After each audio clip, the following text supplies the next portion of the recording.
Hi all, എല്ലാവർക്കും പ്രാർത്ഥനാ തീർത്ഥത്തിൻ്റെ പുതിയൊരു വീഡിയോയിലേക്ക് സ്വാഗതം.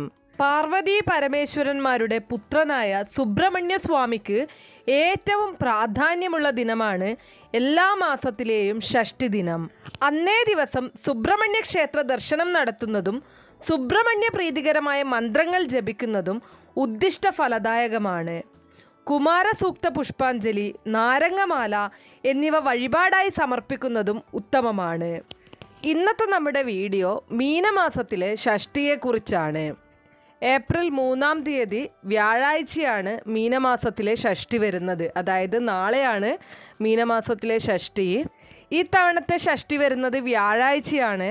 അതുകൊണ്ട് തന്നെ ഇതിനെ കുബേര ഷഷ്ഠി എന്നും കൂടെ പറയാവുന്നതാണ്. എല്ലാവർക്കും അറിയാം, എല്ലാ മാസവും 2 ഷഷ്ഠി തിഥികളാണ് വരാറുള്ളത്. കറുത്തവാവ് കഴിഞ്ഞും വെളുത്തവാവ് കഴിഞ്ഞും 6-ാമത്തെ ദിവസം വരുന്ന തിഥിയാണ് ഷഷ്ഠി തിഥി.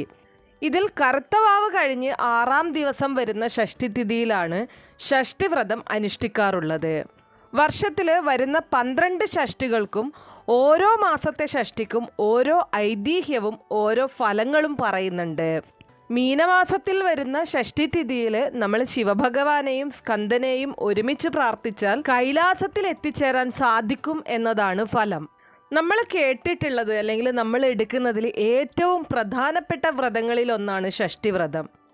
നമുക്കറിയാം, അമ്മമാർ മക്കൾക്ക് വേണ്ടിയിട്ട് സന്താനങ്ങൾക്ക് നല്ലതുണ്ടാവാൻ, നല്ല സന്താന ഭാഗ്യത്തിന് ഒക്കെയും എടുക്കുന്ന വ്രതമാണ്, അല്ലെങ്കിൽ സന്താനങ്ങൾക്ക് വേണ്ടി എടുക്കുന്ന വ്രതങ്ങളിൽ ഏറ്റവും പ്രധാനപ്പെട്ടതാണ് ഷഷ്ഠി വ്രതം. ആദ്യം തന്നെ ഷഷ്ഠി വ്രതത്തിന് പിന്നിലെ കഥയൊന്ന് പറയാം. ഒരിക്കൽ ശൂരപത്മാസുരനും സുബ്രഹ്മണ്യനും തമ്മിൽ ഘോരമായ യുദ്ധമുണ്ടാവുകയും മായാശക്തിയാൽ അസുരൻ സ്വയം അപ്രത്യക്ഷനാവുകയും സുബ്രഹ്മണ്യനെ മറ്റുള്ളവർക്ക് മുന്നിൽ അദൃശ്യനാക്കി മാറ്റുകയും ചെയ്തു. തുടർന്ന് സുബ്രഹ്മണ്യ ഭഗവാനെ കാണാതെ ശ്രീ പാർവതീദേവി വിഷമിക്കുകയും ദേവിയോടൊപ്പം ദേവഗണങ്ങളും അന്നദാനം ഉപേക്ഷിച്ച് വ്രതമനുഷ്ഠിക്കുകയും ചെയ്തു. തുലാം മാസത്തിലെ ഷഷ്ഠി നാളിൽ ഭഗവാൻ സുബ്രഹ്മണ്യൻ ശൂരപത്മാസുരനെ വധിച്ചുകൊണ്ട് ദേവന്മാർക്ക് മുന്നിൽ പ്രത്യക്ഷനായി.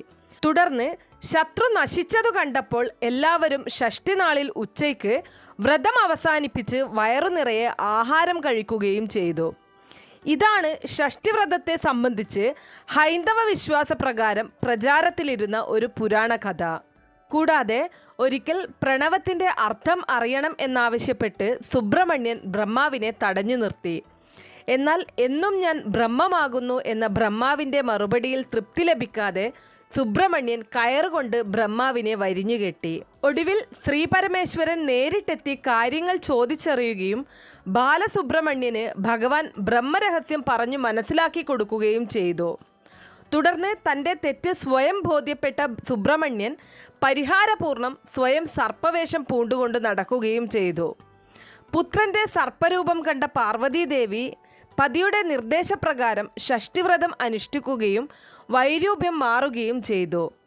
9 വർഷങ്ങൾ കൊണ്ട് പാർവതി 108 ഷഷ്ഠിവ്രതം അനുഷ്ഠിച്ചു എന്നാണ് വിശ്വാസം.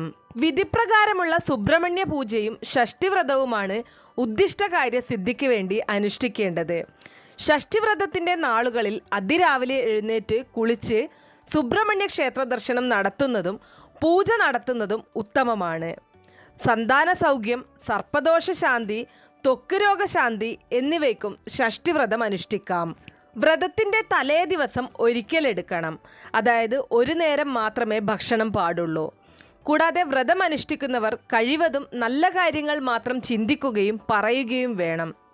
ഷഷ്ഠി ദിവസം ഉപവാസമാണ് ഉത്തമമെങ്കിലും ആരോഗ്യപരമായി ഇത് സാധിക്കാത്തവർക്ക് ക്ഷേത്രത്തിൽ നിന്നുള്ള ഉച്ചപൂജയുടെ നിവേദ്യം വാങ്ങി കഴിക്കാവുന്നതാണ്. തികഞ്ഞ ശ്രദ്ധയും ഭക്തിയും ഷഷ്ഠിവ്രതത്തിന് നിർബന്ധമാണ്. കൂടാതെ വ്രതദിവസവും തലേ ദിവസവും പകലുറങ്ങുകയോ ആഡംബരം കാണിക്കുകയോ ചെയ്യരുത്. വ്രതം അനുഷ്ഠിക്കുന്നവർ വെറും നിലത്തെ കിടക്കാവൂ എന്നും പറയപ്പെടുന്നുണ്ട്. സുബ്രഹ്മണ്യ ഭഗവാന്റെ അനുഗ്രഹം കിട്ടിക്കഴിഞ്ഞാൽ ജീവിതത്തിൽ എല്ലാ കാര്യത്തിലും നിങ്ങൾക്ക് വിജയമുണ്ടാകും.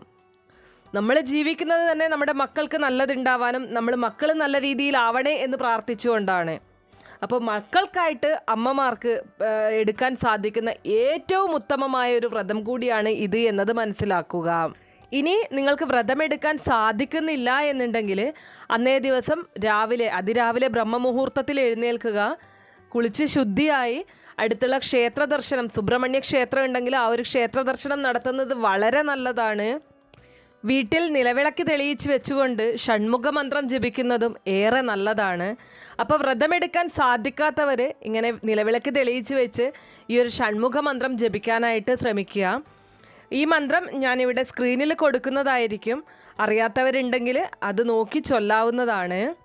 ഷഷ്ഠി വ്രതം അനുഷ്ഠിക്കുന്നവരും ഈ ഒരു മന്ത്രം ചൊല്ലിക്കഴിഞ്ഞാൽ നിങ്ങൾക്ക് പൂർണ്ണ ഫലപ്രാപ്തി ഉറപ്പാണ്. ഇതോടൊപ്പം തന്നെ ഓം ശരവണഭവ എന്ന മന്ത്രം 108 തവണ ജപിക്കുന്നതും ശ്രേഷ്ഠമാണ്. പൊതുവെ സുബ്രഹ്മണ്യ പ്രീതികരമായിട്ടുള്ള മന്ത്രങ്ങൾ 21 പ്രാവശ്യം വീതമാണ് ജപിക്കേണ്ടത്. അപ്പോൾ ഏത് മന്ത്രങ്ങൾ ജപിക്കുന്ന സമയത്തും കുറഞ്ഞത് 21 തവണയെങ്കിലും ജപിക്കാനായിട്ട് ശ്രദ്ധിക്കേണ്ടതാണ്. അതുപോലെ തന്നെ ജ്യോതിശാസ്ത്ര പ്രകാരം ചൊവ്വയുടെ ദേവതയാണ് സുബ്രഹ്മണ്യ സ്വാമി.